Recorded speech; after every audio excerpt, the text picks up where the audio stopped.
ஜெய் ஸ்ரீராம். என்னோடய யூடியூப் பார்க்குறவங்க லைக் பண்ணுங்கள், ஷேர் பண்ணுங்கள், சப்ஸ்கிரைப் பண்ணுங்கள். அந்த நேற்று வந்து சன் டிவியில் வந்து 6:30க்குன்னு நினைக்கிறேன், அந்த கூலின்ற ரஜினி சினிமாவோட ஆடிஷனாக அது பேர் என்ன ஏதோ நடந்தது. அது ஃபுல்லாகவும் நான் பார்த்தேன். ஏன்னா ஒரு என்ன பேசுகிறாங்க, யாராவது பெருசாக ஒன்றும் சினிமா பார்க்குறதுக்கு இன்ட்ரெஸ்ட் இல்லாட்டினாலும் ரொம்ப நாள் ஆச்சு டிவி பார்த்துன்னு உட்காந்து பார்த்துட்டு இருந்தேன். அதில் பார்த்திங்கன்னா நிறைய பேர் பேசுனாங்க. அதில் வில்லன் நடிக்கிறவங்க, அப்புறம் சத்யராஜ், இப்படி எல்லாருமே பேசினாங்க.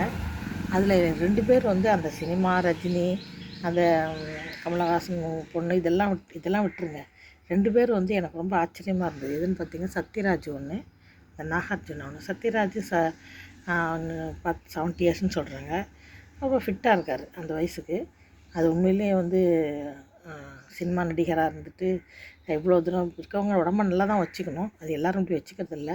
ஆரோக்கியம் மகாபாக்கியம்ட்டு அவர் உடம்பு நல்லா ஃபிட்டாக வச்சுருக்கிறாரு. அது ஒன்று. இதில் ஆச்சரியம் என்னென்னு பார்த்தீங்கன்னா, அந்த நாகார்ஜுனா படம் நான் 1, 2 தான் பார்த்துருக்கேன். ஒரு தடவை வந்து இந்த சாய்பாபாவை நடிச்சிருக்காரு, ஒரு படம் பார்த்தேன். அப்போ ஒரு 30, 20 வருஷத்துக்கு முன்னாடி வந்து அந்த தபு கூட பேர் மறந்துட்டேன். ஒரு படம் பார்த்தேன், 2 படம் தான் பார்த்துருக்கேன். நான் பார்த்த 20, 25 வருஷத்துக்கு முன்னாடி நாகார்ஜுனா படம் பார்த்தேன். அதுக்கு முன்னாடி பார்க்கல. இப்போ பார்த்தேன், அப்போ பார்த்த மாதிரியே இப்பவும் இருக்கிறாரு. அது வந்து ரஜினிகாந்த்லேருந்து எல்லாருமே அந்த விழாவில் சொல்லிட்டாங்க. தெலுங்கானா, ஆந்திராவில் மொத்தத்துலேயுமே பெரிய பணக்காரங்கள்ல எண்ணெய் கூடக்கூடியவங்கள அவங்க ஃபேமிலியும் ஒன்றுன்னு சொல்கிறாங்க. அப்படி இருக்கும்போது அந்த சமந்தா இருக்கு பாருங்கள், அது ஒரு இன்டர்வியூவில் சொல்லிச்சு, எங்கள் வீட்டில் ஒரு நாள் கூட எக்ஸசைஸ் பண்ணாமல் இருக்கிற ஒரே ஆள் அவர் மட்டும். நாங்களாம் அப்பப்போ ஒரு நாள் ஸ்கிப் பண்ணிவிடுவோம். எக்காரணத்தை கொண்டு எங்கள் வீட்டு மாமனார் வந்து ஸ்கிப் பண்ண மாட்டாருன்ட்டு. எதுக்குன்னா, அவ்வளோ பெரிய பணக்காரங்க வந்து எல்லா வசதியும் இருக்குது, அனுபவிக்க வேண்டியது எல்லாமும் இருந்தால் கூட நம்ம வந்து உடம்ப நல்லா வச்சுக்கணுன்ற இந்த வயசில் கூட 65 வயசு இருக்குன்னு நினைக்கிறேன். இந்த வயசில் கூட எவ்வளோ இந்த உடம்பு மேலே ஒரு காதல் இருக்குது பாருங்கள். அது உண்மையிலே ரொம்ப பெரிய விஷயம். நான் வந்து கிட்டத்தட்ட ஒரு 6 மாதமும் ஒரு வாக்கிங் போகிறதில்ல, யோகா பண்ணுறதில்ல, ஒன்றும் பண்ணுறதில்ல, அப்படியே விட்டுட்டேன். யோசித்து பார்த்தா சரி, நம்ம எவ்வளோ பைத்தியக்காரத்தனமாக இருக்கோம் அப்படின்னு யோசித்து பார்த்தா பயமாக இருக்குங்க.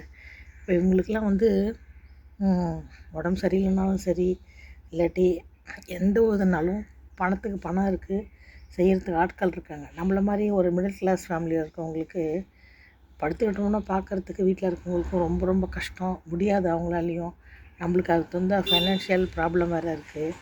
இவ்வளவும் இருக்கும்போது அவங்கவுங்க உடம்பு மேலே நம்ம காதலாக இருக்கணும். அதுதான் ரொம்ப முக்கியம். அந்த லவ் இல்லைன்னு வச்சுங்களேன், நம்ம உடம்பு மேலே நம்மளால் வந்து பாடி மெயின்டைன் பண்ண முடியாது. ஏன்னா அவர் ரொம்ப ஸ்மார்ட்டாக இருக்காருங்க.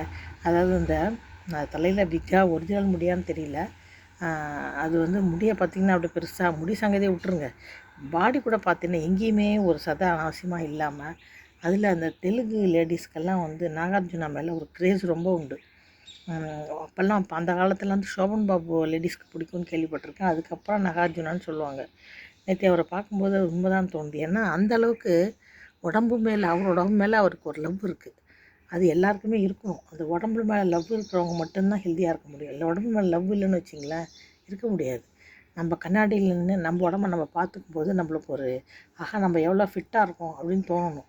அழகெல்லாம் தேவையில்லை. என்ன கேட்டால் ஒரு வயசுக்கு அப்புறம் அழகே தேவையில்லை. ஃபிட்டாக இருக்கணும், ஆரோக்கியமாக இருக்கணும். அதனால் வந்து அந்த ஆரோக்கியத்தை நம்ம மெயின்டைன் பண்ணுறது ரொம்ப ரொம்ப முக்கியம். லைக் பண்ணுங்கள், ஷேர் பண்ணுங்கள், சப்ஸ்கிரைப் பண்ணுங்கள்.